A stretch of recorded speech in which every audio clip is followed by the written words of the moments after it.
Ang inyong pag-subscribe, pag-like, at pag-activate ng notification bell ay malaking tulong sa akin. Ako si Marisa. Ipinanganak at lumaki ako sa Petare, isang maliit na bayan sa labas ng kabisera ng Venezuela, ang Caracas. Mula sa simula, hindi naging madali ang buhay ko. Nagbago ang lahat nang biglang pumanaw ang aking ama noong ako'y 15 anyos. Kinailangang itaguyod mag-isa ng aking ina, si Rosa, ang aming pamilya ako, at ang aking kapatid na lalaki, si Carlos, na 2 taon ang bata sa akin.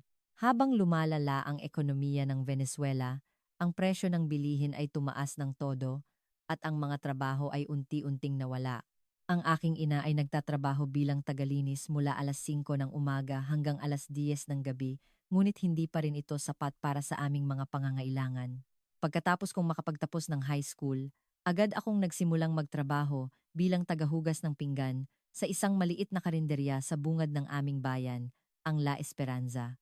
Nagtatrabaho ako ng 10 oras sa isang araw, 6 na araw sa isang linggo.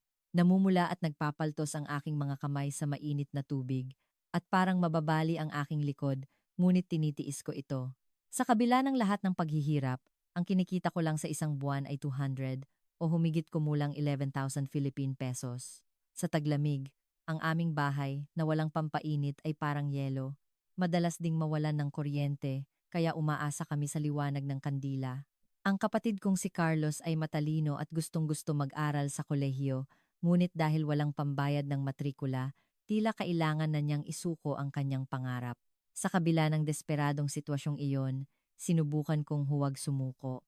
Pagkatapos ng trabaho sa karinderya, umuuwi ako at umuupo sa harap ng aming lumang telebisyon. Hanggang sa panahong iyon, wala akong partikular na pangarap o pag-asa. Ang mabuhay sa bawat araw ay sapat ng pasanin. Isang gabi, nagkataong napanood ko ang isang Filipino teleserye. Noong una, pinanood ko lang dahil sa pagkabagot, ngunit unti-unti akong nahumaling. Sa teleserye, ang mga tao ay magalang sa isa't isa at labis na nagmamahal sa kanilang pamilya. Higit sa lahat, ang wikang kanilang ginagamit ay tila napakaganda sa aking pandinig. Nag-aalala ang aking ina nang makita niyang lubos akong nahuhumaling sa panonood. Marisa, anak, huwag mong sayangin ang oras mo sa mga walang kwentang bagay. Ang dapat mong gawin ngayon ay magtrabaho ng mas masipag para kumita ng pera. Ngunit sa pamamagitan ng teleseryeng iyon, sa unang pagkakataon, naramdaman ko ang pag-asa. Nagkaroon ako ng interes sa bansang Pilipinas at nagsimula akong mangarap na balang araw ay makatira rin doon. Nang gabing iyon, nagsimula akong magsaliksik sa internet tungkol sa Pilipinas. Ang kultura, pagkain, at lalo na ang wika lahat ay bago at kaakit-akit para sa akin. Partikular akong nabighani sa ganda ng tunog ng wikang Filipino, kaya nagsimula akong manood ng mga libreng online tutorial. Gabi-gabi, sa liwanag ng kandila, nag-aaral ako ng Filipino. Nagtataka ang aking ina at kapatid sa aking ginagawa, ngunit hindi ako sumuko, naniniwala ako na ito ang tanging pag-asa na maaaring magbago ng aking buhay. Lumipas ang 1 buwan, 2 buwan, at natutunan ko ang mga simpleng salitang Filipino. Magandang araw po, salamat po, pasensya na po. Mga pangunahing parirala lamang ito, ngunit para sa akin, para itong mga susi patungo sa isang bagong mundo. Habang naguhugas ng pinggan sa karinderya, inuulit-ulit ko sa isip ko ang mga salitang Filipino. Habang nakababad ang aking mga kamay sa mainit na tubig, pinapraktis ko ang tamang pagbigkas.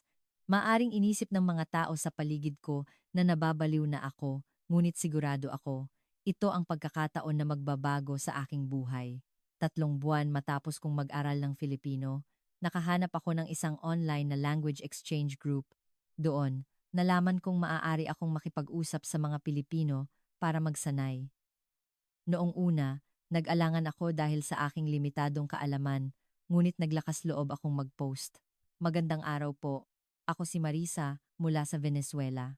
Gusto ko pong matuto ng Filipino at naghahanap ako ng kaibigang Pilipino. Maaari ko po kayong turuan ng Espanyol. Ilang araw ang lumipas, nakatanggap ako ng mensahe mula sa isang Pilipinong lalaki na nagngangalang Miguel. Hello Marisa. Ako si Miguel, taga Maynila. Interesado akong matuto ng Espanyol kaya ako nag-message. Handa rin akong tulungan ka sa Filipino. Ang pag-uusap namin ni Miguel ang tuluyang nagbago ng aking buhay. Hindi niya pinagtawanan ang aking bako-bakong Filipino. Sa halip, matityaga niya akong pinakinggan. Kapag mali ang aking grammar, magalang niya itong itinatama at pinalalakas ang aking loob. Gabi-gabi pagkatapos ng trabaho, ang unang ginagawa ko ay makipag-chat kay Miguel. Ikinuwento niya ng detalyado ang kultura at pamumuhay sa Pilipinas. Sa Pilipinas, kapag nakakasalubong namin ang mga nakatatanda, nagmamano kami bilang paggalang. At sa hapagkainan, dapat maunang kumuha ng pagkain ang pinakamatanda bago ang mga mas bata. Sa mga kuwentong ito, humanga ako sa lalim ng kultura ng Pilipinas. Nalaman kong may malalim na paggalang at pag-aalala sa kultura ng mga Pilipino na hindi ko naranasan sa Venezuela. Nagpakita rin ng interes si Miguel sa aking buhay. Marisa, ano ang trabaho mo ngayon? Mayroon ka bang mga pangarap o layunin sa buhay? Ang mabuhay lang sa araw-araw ay sapat ng hamon. Naghuhugas ako ng pinggan sa isang karinderya. Wala akong espesyal na pangarap. Gusto ko lang mamuhay ng simple kasama ang pamilya ko. Hindi ko inaasahan ang sagot ni Miguel. Ang mamuhay ng simple ay isang mahalagang pangarap. Pero sa tingin ko, may mas malaki ka pang potensyal, Marisa, lalo na't masipag kang mag-aral ng Filipino. Iyon ang unang pagkakataon sa buhay ko na may nagsabi sa akin ng ganoon. Sa Venezuela, ang mga tao sa paligid ko ay laging praktikal at negatibo. Ngunit iba si Miguel. Naniniwala siya sa aking kakayahan. Habang nag-uusap kami, nalaman ko kung gaano kabait at maalalahanin si Miguel. Kapag ikinukwento ko ang hirap ng buhay sa Venezuela, taos-puso siyang nag-aalala. At kapag may maliit akong tagumpay, mas masaya pa siya kaysa sa akin. Wow, congratulations. Ang galing mo, Marisa. Bunga yan ng pagsisikap mo. Kung ipagpapatuloy mo yan, mas malayo pa ang mararating mo. Ang mga ganitong simpleng papuri at pag-aalaga ay nagbigay sa akin ng malaking lakas. Sa gitna ng mahirap na buhay, ang pag-uusap namin ni Miguel ang nagiging inspirasyon ko para malagpasan ang bawat araw. Ikinuwento rin ni Miguel ang tungkol sa mga panahon at pagkain sa Pilipinas. Tag-ulan dito sa Maynila ngayon. Masarap humigop ng mainit na sabaw kapag malamig ang panahon. Mga pagkain tulad ng sinigang at bulalo. Habang naririnig ko ang mga kwentong ito, lalo akong nanabik na makarating sa Pilipinas. Nangarap akong balang araw ay personal kong matikman ang mga masasarap na pagkaing iyon at maranasan ang klima doon.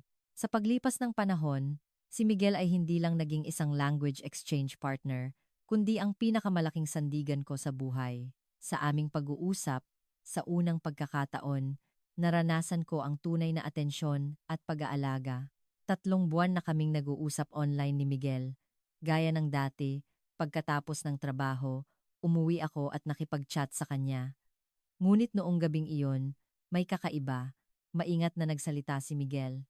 Marisa, medyo biglaan itong tanong, pero naisip mo na bang magtrabaho dito sa Pilipinas? Ako, isang hamak na tagahugas ng pinggan mula sa isang mahirap na bansa, magtatrabaho sa Pilipinas, isang bagay na hindi ko man lang pinangarap. Miguel, nagbibiro ka ba? Anong trabaho naman ang magagawa ko dyan? Ngunit seryoso si Miguel. Hindi ako nagbibiro. Sa katunayan, ang kumpanyang pinagtatrabahuan ko ay may branch sa Venezuela at naghahanap sila ng Filipino-Spanish interpreter. Nakita ko ang mga kwalifikasyon at sa tingin ko, bagay na bagay ka. Sa sandaling iyon, parang sasabog ang puso ko sa kaba. Hindi ako makapaniwala kung totoo ba ang lahat. Talaga? Pero hindi pa sapat ang kaalaman ko sa Filipino. Baka hindi ko maabot ang standard ng kumpanya. Buong kumpiyansang sumagot si Miguel. Sapat na ang galing mo sa Filipino, Marisa, at patuloy pa itong umuunlad. Higit sa lahat, masipag ka at responsable, kaya siguradong magugustuhan ka ng kumpanya. Ibinigay niya ang pangalan ng kumpanya at ang mga detalye ng trabaho. Ito ay isang malaking kumpanya sa Pilipinas, ang Agila Holdings, at ang trabaho ay maging tagasalin sa pagitan ng mga lokal na empleyado sa Venezuela at ng mga taga-head office sa Pilipinas. Ang sahod ay 175,000 pesos kada buwan, 15 beses na mas malaki kaysa sa kinikita ko sa karinderya. Napakaganda ng alok, kaya't nagduda ako. Miguel, sigurado ka bang pwede akong mag-apply? Parang may mali. Nakangiting sumagot si Miguel. Walang mali. Pero maaaring mahigpit ang kompetisyon. Gayunpaman, naniniwala akong malaki ang tsansa mo. Subukan mo kaya? Noong gabing iyon, hindi ako makatulog. Sa isang banda, excited ako, ngunit sa kabilang banda, natatakot ako. Paano kung hindi ako matanggap? Baka mas lalo akong malugmok. Kinabukasan, sinabi ko ito sa aking ina at kapatid. Ma, may isang kumpanyang Pilipino na naghahanap ng interpreter. Ang sahod daw ay 175,000 pesos. Hindi makapaniwala ang aking ina. Marisa, anak, walang ganyang swerte na bigla na lang darating. Siguradong scam yan. Nag-aalala rin ang kapatid kong si Carlos. Ate, kung masyadong maganda para maging totoo, mag-ingat ka, baka masamang tao yan. Ngunit pagkatapos ng ilang buwang pakikipag-usap kay Miguel, alam kong taos-puso siyang tumutulong, kaya naglakas loob akong mag-apply. Tinulungan ako ni Miguel sa lahat mula sa paggawa ng resume hanggang sa mga posibleng itanong sa interview. Sa iyong biodata, bigyang diin mo ang iyong kasipagan at responsibilidad, Marisa. Mahalaga rin na ipakita mo ang iyong interes at pag-unawa sa kulturang Pilipino. Gabit araw akong nagsanay ng Filipino para sa interview. Tinulungan pa ako ni Miguel sa isang mock interview para ituro ang mga dapat kong ayusin. Dumating ang araw ng interview. Ang opisina ng Aguila Holdings sa Venezuela ay nasa isang magandang gusali sa sentro ng Caracas. Namangha ako sa malinis at modernong kapaligiran. Ang nag-interview sa akin ay isang Pilipinong manager na ipinadala mula sa Pilipinas, si Ginoong Reyes. Sinubok niya ang aking kaalaman sa Filipino sa pamamagitan ng iba't ibang tanong. Ano sa tingin mo ang pagkakaiba ng kultura ng Venezuela at Pilipinas? Batay sa mga natutunan ko kay Miguel, buong katapatan akong sumagot. Naniniwala po ako na ang kultura ng Pilipinas ay nagpapahalaga sa paggalang at pag-aalala. Ang paggalang sa nakatatanda at pagpapahalaga sa pamilya ay katulad din sa Venezuela, ngunit mas may sistema at lalim ito sa Pilipinas. Pagkatapos ng isang linggo, natanggap ko ang balitang ako ay natanggap. Sa sandaling iyon, napaiyak ako. Ito ang unang pagkakataon na nakakuha ako ng malaking pagkakataon sa buhay ko. Sa unang araw ko sa trabaho, hindi naging madali ang pag-adjust, ngunit mababait ang aking mga katrabaho.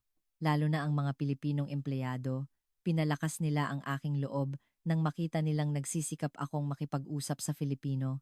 Nang matanggap ko ang aking unang sahod, hindi ko alam kung panaginip ba o totoo ang mga numerong nakita ko sa aking bank account.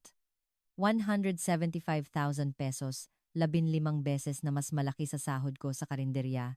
Ang unang ginawa ko sa pera ay magpakabit ng water heater sa aming bahay at inilaan ko rin ang pera para sa matrikula ng aking kapatid. Hindi makapagsalita ang aking ina nang makita niya ang aking payslip. Totoo ba ito? Pera ba talaga ito na kinita ng anak ko? Hindi ako makapaniwala. Nang gabing iyon, nagpasalamat ako kay Miguel. Miguel, dahil sa iyo, tuluyang nagbago ang buhay ko. Hindi ko alam kung paano magpapasalamat. Taos-pusong natuwa si Miguel. Bunga yan ng sarili mong pagsisikap, Marisa. Ipinakita ko lang ang oportunidad. Congratulations talaga. 6 na buwan na akong nagtatrabaho sa bago kong kumpanya nang makatanggap ako ng hindi inaasahang balita mula kay Miguel. Marisa, may business trip ako sa Venezuela sa susunod na buwan.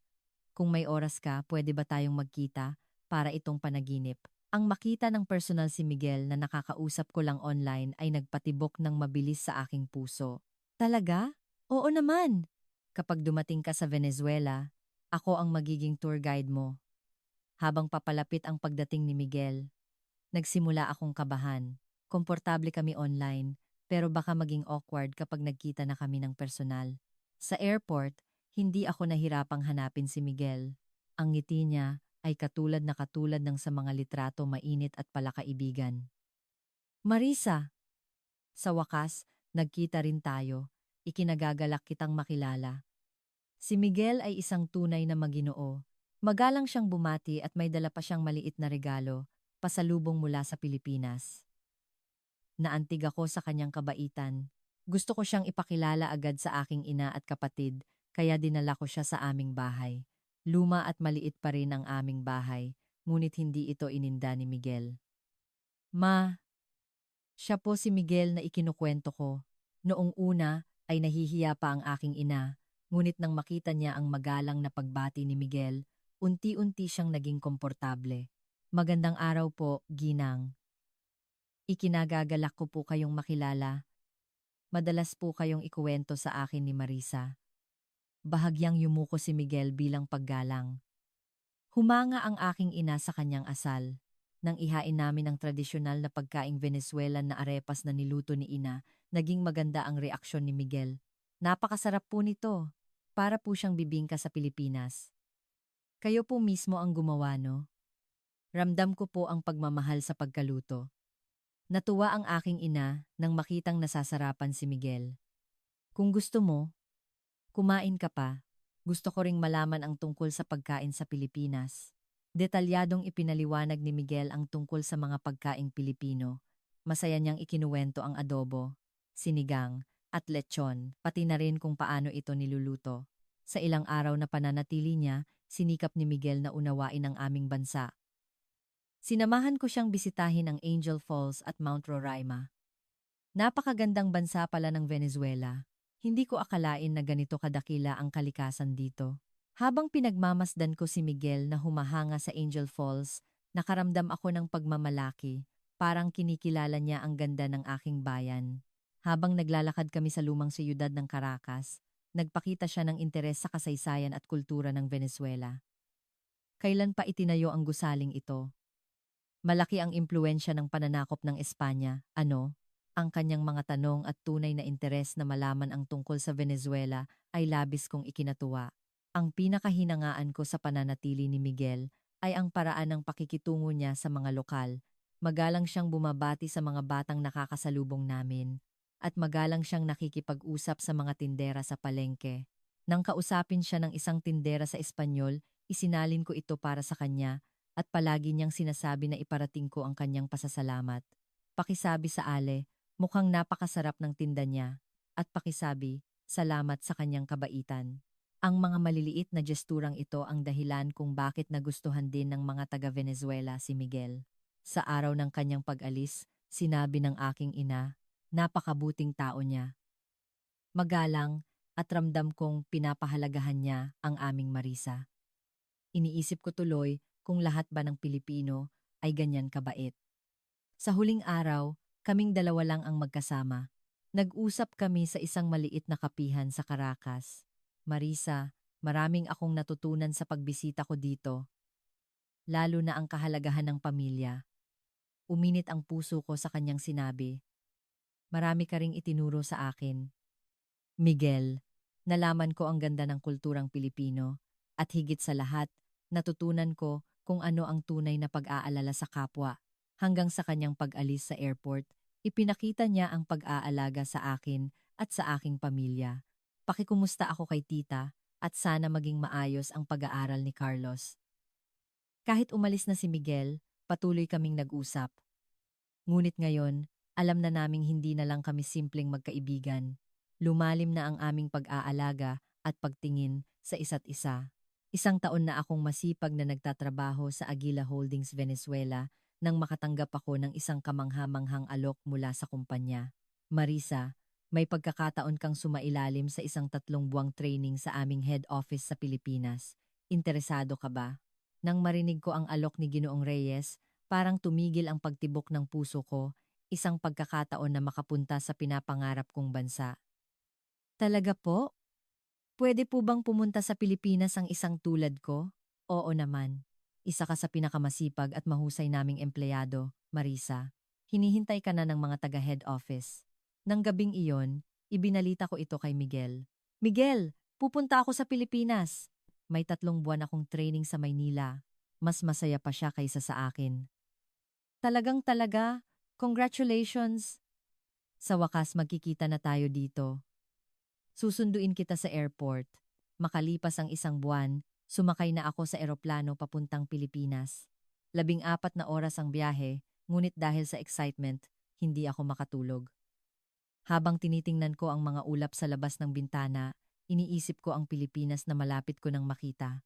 Hindi ko malilimutan ang sandaling dumating ako sa Ninoy Aquino International Airport. Namangha ako sa laki at kalinisan ng gusali. Mas malaki at mas moderno ito kaysa sa anumang gusali sa Venezuela. Pagkatapos ng immigration, paglabas ko sa arrival gate, sinalubong ako ni Miguel na may malawak na ngiti. Marisa, welcome sa Pilipinas. Sa wakas, naramdaman kong nakatapak na ako sa lupa ng aking mga pangarap. Sumakay kami ng airport shuttle papuntang Maynila. Sa loob ng sasakyan, napansin ko ang mga Pilipino. Kahit magulo ang trapiko, sa loob ng mga establisimento, may kaayusan.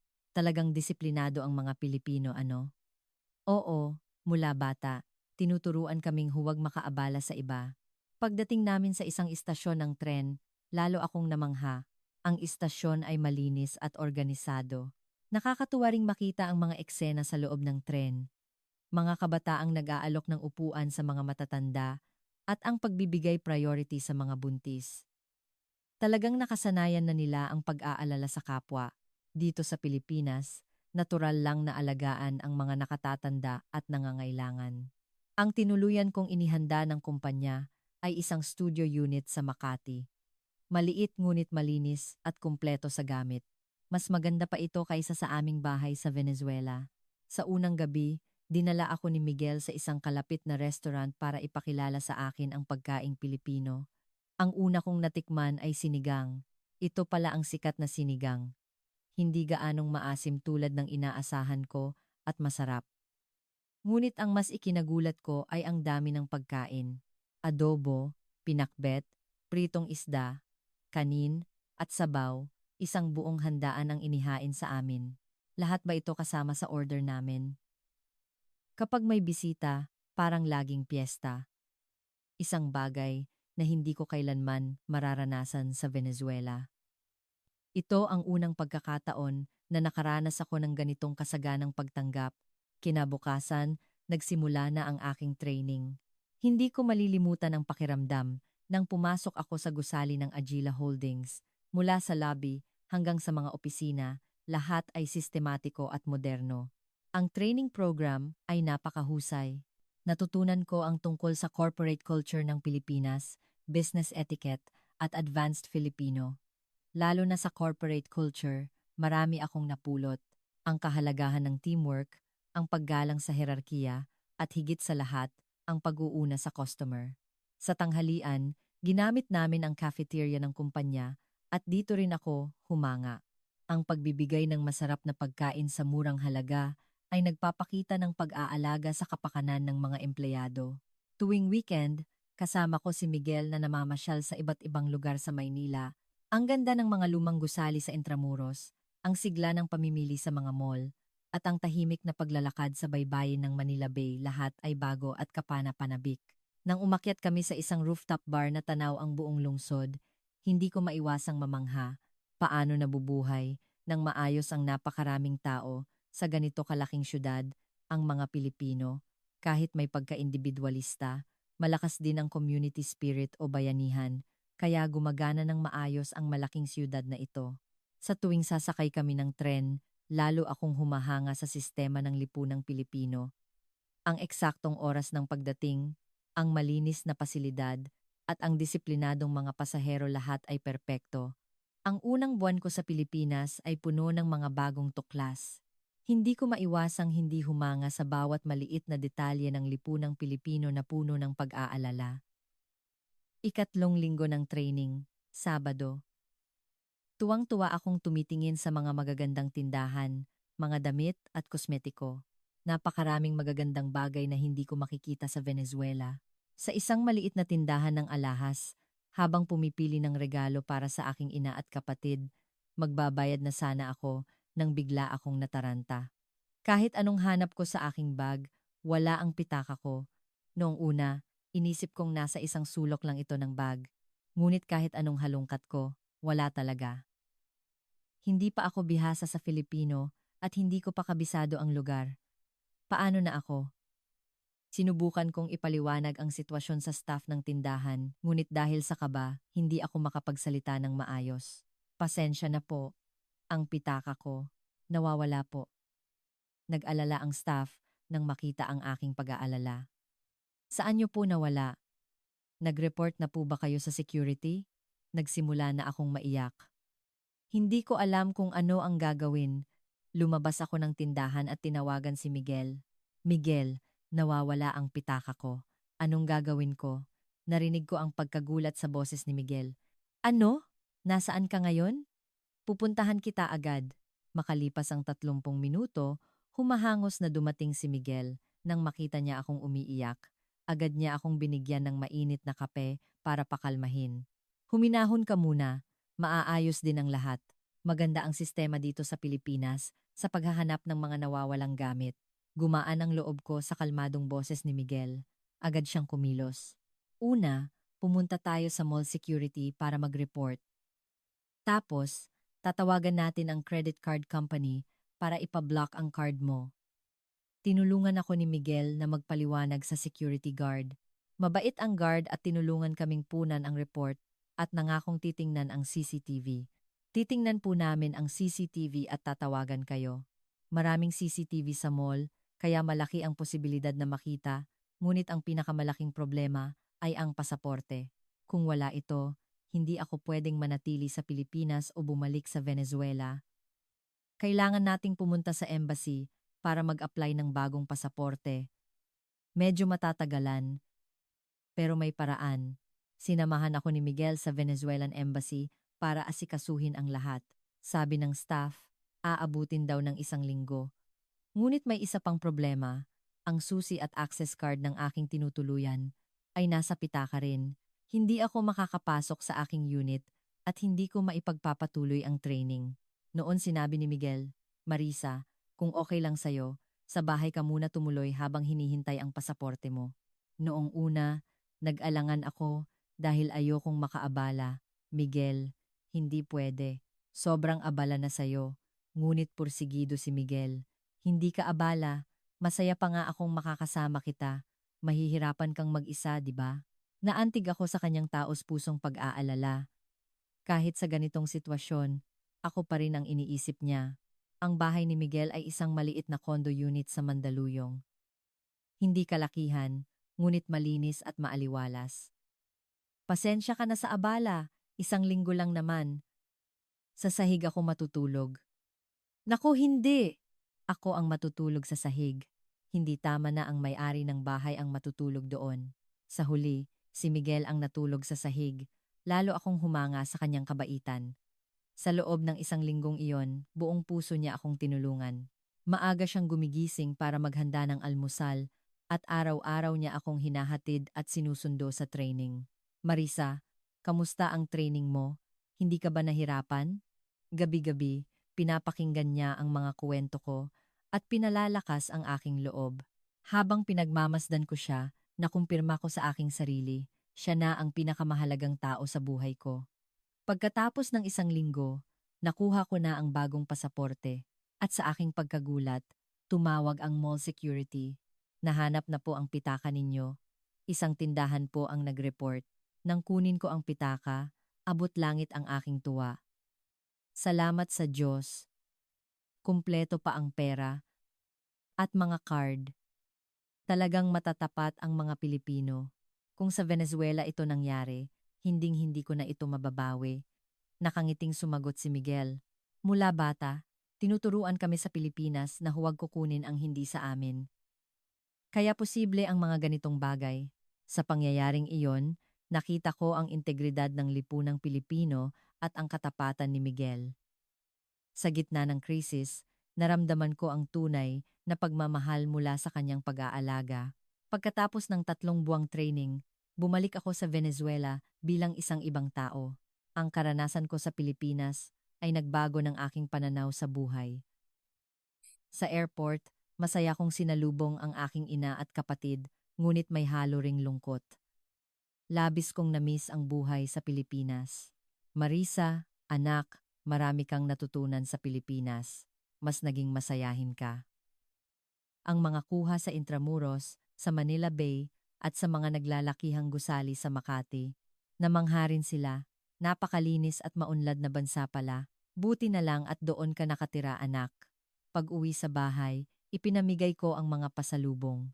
Para kay ina, tablela at kape, para sa kapatid ko, mga merienda at gamit sa eskwela. Lahat ba ito galing sa Pilipinas? Maraming salamat, ngunit kahit nakabalik na ako, hindi ko makalimutan ang buhay sa Pilipinas. Ang malinis na kalye, ang mga disiplinadong tao, at higit sa lahat, ang mga panahong kasama ko si Miguel. Gabi-gabi, nagvi-video call kami ni Miguel. Ibinabahagi namin ang aming araw para maibsan ang aming pangungulila. Marisa, na-miss mo ba ang Pilipinas? Ako rin, nalulungkot ako dahil wala ka dito. Sobrang miss ko na. Parang panaginip lang ang lahat. Habang lumilipas ang panahon, lalong lumalaki ang pagnanais kong bumalik sa Pilipinas. Ngunit hindi madaling iwanan ang aking ina. Makalipas ang ilang buwan, nakatanggap ako ng isang nakakagulat na alok mula kay Miguel. Marisa, gusto mo bang manirahan dito sa Pilipinas? Matutulungan kita sa mga papeles mo. Talaga? Pero paano si Mama? Hindi ko siya kayang iwan. Matagal bago ko ito na ikonsulta sa aking ina. Hindi ko alam kung paano sasabihin. Isang gabi, si ina na ang unang nagsalita. Marisa, anak, parang may bumabagabag sa'yo. Sabihin mo sa akin. Naglakas loob akong magtapat. Ma, gusto ko po sanang manirahan sa Pilipinas. Pero hindi ko po kayo kayang iwan. Kaya nag-aalala ako. Sandaling natahimik ang aking ina bago magsalita ng may init sa kanyang boses. Marisa, kung saan ka magiging masaya, doon ka. Nag-aalala ako para sa'yo, pero gusto kong suportahan ang pangarap mo. Okay lang po talaga, ma? Oo naman. Kung sa Pilipinas ka magkakaroon ng mas magandang buhay, iyon ang pinakamalaking kaligayahan para sa akin. Sinabi ko na rin ang matagal ko nang nararamdaman. Miguel, gusto kong pumunta sa Pilipinas. At gusto kong makasama ka. Umamin din si Miguel na pareho kami ng nararamdaman. Gusto rin kitang makasama, Marisa. Sana habang buhay na, nagkasundo kaming magpakasal at tinulungan ako ni Miguel sa lahat ng paghahanda. Mula sa visa application hanggang sa paghahanda para sa aking paglipat. Bago ako umalis, pumasok si ina sa aking kwarto.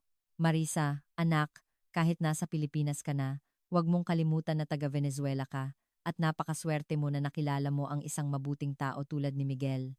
Ma, kapag nakaipon na ako, dadalhin ko rin kayo doon. Hindi na kailangan. Komportable na ako dito. Tumawag ka na lang lagi at mag-ingat ka. Ate, maging masaya ka sa Pilipinas. Salamat sa'yo, nakakapag-aral na ako sa kolehiyo. Sa basbas ng aking pamilya, sumakay ako sa eroplano, hindi na ito para sa training, kundi para simulan ang isang bagong buhay. Pagdating ko sa Naya, sinalubong ako ni Miguel na may dalang bulaklak. Marisa, welcome back sa Pilipinas. Ngayon, magkasama na talaga tayo. Oo, ito na ang simula ng lahat. Mula noon, nagsimula na ang tunay kong buhay sa Pilipinas. Hindi na bilang isang trainee, kundi bilang isang taong magsisimula ng bagong buhay. Pagkatapos kong manirahan sa Pilipinas, nagtrabaho ako bilang interpreter sa isang multicultural family support center sa Maynila. Naging makabuluhan ang trabaho ko dahil nakakatulong ako sa mga dayuhang katulad ko. Nagsimula kami ni Miguel sa isang maliit na two-bedroom apartment sa Quezon City, kahit hindi malaki, dahil magkasama kami. Ito ang naging pinakamainit na tahanan. Tuwing umaga, masaya kong pinagmamasdan si Miguel na naghahanda para sa trabaho. Isang simpleng ngunit stabilisadong buhay na hindi ko man lang naisip sa Venezuela. Marisa, galingan mo sa trabaho ngayon, ha? Sa karinderya ka na lang kumain malapit sa opisina mo.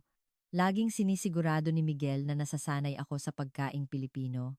Sa center, marami akong nakilalang mga dayuhang katulad ko. Si Mia mula sa Indonesia, si Lin mula sa Vietnam, si Batkan mula sa Mongolia, naging magkakaibigan kami at sandigan ng isa't isa. Ate Marisa, ang galing niyo po mag-Filipino. Paano po kayo natuto ng ganoon kabilis? Mahirap din noong una. Pero hindi ako sumuko at nagpatuloy lang, kaya natuto rin. Dahil sa aking kwento, marami sa kanila ang nabigyan ng pag-asa. Nakakaramdam ako ng kasiyahan sa tuwing nangyayari iyon. Pagkatapos ng 1 taon, nagpasya kaming magpakasal ni Miguel. Gusto kong magkaroon ng tradisyonal na kasal na Pilipino at pumayag naman ang mga magulang ni Miguel. Salamat, Iha, at minamahal mo ang aming kultura. Mas magiging makabuluhan kung tradisyonal ang kasal ninyo. Naantig ako sa sinabi ng ina ni Miguel. Ramdam kong tinanggap na nila ako bilang isang tunay na pamilya. Habang naghahanda kami sa kasal, mas lalo kong naintindihan ang kulturang Pilipino. Mula sa pagsusuot ng Filipiniana hanggang sa kahulugan ng mga seremonya, ang pinakamasayang balita ay ang pagdating ng aking ina mula sa Venezuela para dumalo sa kasal. Ito ang una niyang biyahe sa ibang bansa at makakasama ko siya sa pinakamahalagang araw ng buhay ko. Hindi ko malilimutan ang tuwa nang sunduin ko siya sa NAIA. Marisa, anak, dalaga ka na talaga. Ma, welcome po sa Pilipinas. Mula sa airport, hangang-hanga si ina sa lahat ng nakikita niya. Napakalinis at maayos dito. Panatag na ako na dito ka nakatira. Sa araw ng kasal, napaiyak ang aking ina nang makita niya akong nakasuot ng Filipiniana. Ngayon ko lang nakita ang anak ko na ganito kaganda, para kang isang prinsesa. Habang ikinakasal kami sa simbahan, hindi ko rin mapigilang hindi maluha. Sino ang mag-aakala na ako, isang dating tagahugas ng pinggan sa Venezuela, ay mararanasan ang ganito kagandang sandali? Sa reception pagkatapos ng seremonya, sinabi ng biyenan kong babae, Marisa, alagaan mo ang aming Miguel. Tunay ka na naming anak ngayon. Opo, Nay. Aalagaan ko po si Miguel. Sa reception, sumayaw si ina ng tradisyonal na sayaw mula sa Venezuela at pinasaya ang mga bisita. Isang magandang sandali na nagpakita na kahit magkaiba ang kultura, nagkakaisa pa rin ang mga puso. Ang galing. Ang saya pala ng sayaw nyo, sabi ng isang tiyuhin ni Miguel habang nakikisayaw kay ina, na puno ng kaligayahan ang puso ko.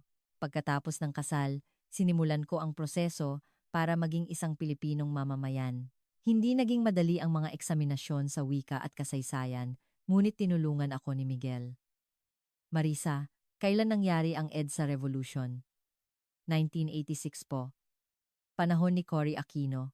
Dahil sa pagsisikap, naipasa ko ang lahat ng pagsusulit. Hindi ko maipaliwanag ang aking naramdaman nang matanggap ko ang aking Philippine citizenship at isang watawat ng Pilipinas. Isa na akong tunay na Pilipino. Oo, Marisa, isa ka ng tunay na Pilipino. Congratulations. Ang trabaho ko sa center ay lalo pang naging makabuluhan. Naisip kong nagbibigay ako ng pag-asa sa mga dayuhang nakakaranas ng parehong paghihirap. Ate, magtatagumpay din po kaya ako dito tulad nyo? Oo naman. Basta huwag kang susuko at magsisikap ka. Ako nga, nagsimula lang sa paghuhugas ng pinggan. 3 taon ang lumipas. Isang malaking biyaya ang dumating sa amin. Nagdalantaw ako. Isang mahalagang buhay na may dugong Pilipino at Venezuelan. Ang anak natin, matututunan niya ang kultura ng dalawang bansa. Ang galing, di ba? Oo, excited na ako. Tuturuan natin siya ng Espanyol at Filipino. Pagkapanganak ng aming anak, naging abala kami, ngunit ito ang pinakamasayang panahon ng aming buhay. Sa pamamagitan ng maliit na buhay na ito, mas lalo akong nakaramdam ng koneksyon sa Pilipinas. Sa pagbabalik tanaw, parang isang himala ang lahat. Mula sa kawalan ng pag-asa sa Venezuela, natagpuan ko ang liwanag sa pamamagitan ng isang Filipino teleserye at sinimulan ang bagong buhay sa tulong ni Miguel. Ang sahod na sading 75,000 pesos ay higit pa sa pera. Nagbigay ito sa akin ng pag-asa, tiwala sa sarili at pangarap para sa hinaharap. Bago bumalik si ina sa Venezuela, sinabi niya, Marisa, masaya akong makita kang masaya dito sa Pilipinas. Salamat sa mga Pilipino sa mainit nilang pagtanggap sa iyo. Ma, marami rin po akong natutunan dito. Ang paggalang sa kapwa, ang pagiging disiplinado, at ang pagpapahalaga sa pamilya lahat ay mahalagang aral. 5 taon na ang nakalipas, at ngayon ay team leader na ako sa center na tumutulong sa mas maraming dayuhan. Batay sa aking karanasan, nagbibigay ako ng praktikal na tulong sa mga nahihirapan sa buhay dito. Minsan, namimiss ko ang Venezuela ngunit malinaw na ang Pilipinas na ang aking tahanan. Dito ko natagpuan ang aking mahal, binuo ang aking pamilya, at natupad ang aking mga pangarap. Tinuturuan namin ni Miguel ang aming anak ng kultura ng dalawang bansa. Nais naming lumaki siyang may kabaitan ng isang Venezuelan at paggalang ng isang Pilipino. Ang Pilipinas ay hindi lang isang bansa kung saan ako kumikita ng mas malaki. Ito ang bansang nagturo sa akin ng tunay na kahulugan ng pag-aalaga at paggalang, ang bansang tumulong sa akin na abutin ang aking mga pangarap. Hanggang ngayon, nagpapadala ako ng pera sa aking ina at kapatid dahil sa kinikita ko, mas gumanda rin ang kanilang buhay. Minsan, ikinukwento ko ang aking buhay sa mga dayuhan, sa center. Noong una, katulad niyo rin ako, nahirapan sa wika at kultura. Pero hindi ako sumuko at dahil sa pagsisikap, narating ko ito. Naiisip kong ang daan na aking tinahak ay nagsisilbing liwanag para sa iba. Ang buhay ko sa Pilipinas ay isang patuloy na pasasalamat. Ang malinis na tubig, ang maayos na transportasyon, at higit sa lahat, ang mga taong nag-aalala sa isa't isa lahat ay mahalaga. Ako, na dating kumikita lang ng 200 sa 10 oras na trabaho sa Venezuela, ay kumikita ngayon ng 15 beses na mas malaki at may stabilisadong buhay. Ngunit mas mahalaga kaysa sa pera ay ang pag-asang natagpuan ko. Kasama si Miguel at ang aming anak, napakasaya ko. Ang ibinigay sa akin ng Pilipinas ay hindi lang yaman, kundi ang pag-asa mismo. Minsan, tumatawag pa rin ang mga kaibigan ko mula sa Venezuela. Nainggit sila sa buhay ko at sinasabing gusto rin nilang pumunta dito. Palagi kong sinasabi, ang Pilipinas ay isang lupain ng oportunidad. Ngunit ang pinakamahalaga ay ang pusong hindi sumusuko. Para sa akin, ang Pilipinas ay hindi na pangalawang tahanan, kundi ang tunay kong tahanan. Ang mabuhay dito kasama ang mga mahal ko sa buhay habang inaabot ang mga pangarap ito ang pinakamalaking kaligayahan sa buhay ko. Mula sa isang tagahugas ng pinggan sa Venezuela hanggang sa isang team leader sa Pilipinas parang panaginip, ngunit ito ay totoo. Isang himala na nilikha ng Pilipinas at ng mainit na puso ng mga Pilipino. Sa hinaharap, patuloy akong mangangarap at magtatagumpay dito sa Pilipinas at gusto kong maging isang inspirasyon sa mga dayuhang katulad ko. Ibabahagi ko ang pagmamahal na ibinigay sa akin ng Pilipinas. Ano ang masasabi ninyo sa kwento ngayong araw? Kung nagustuhan ninyo, huwag kalimutang mag-subscribe, mag-like, at i-activate ang notification bell para sa mas marami pang kwento.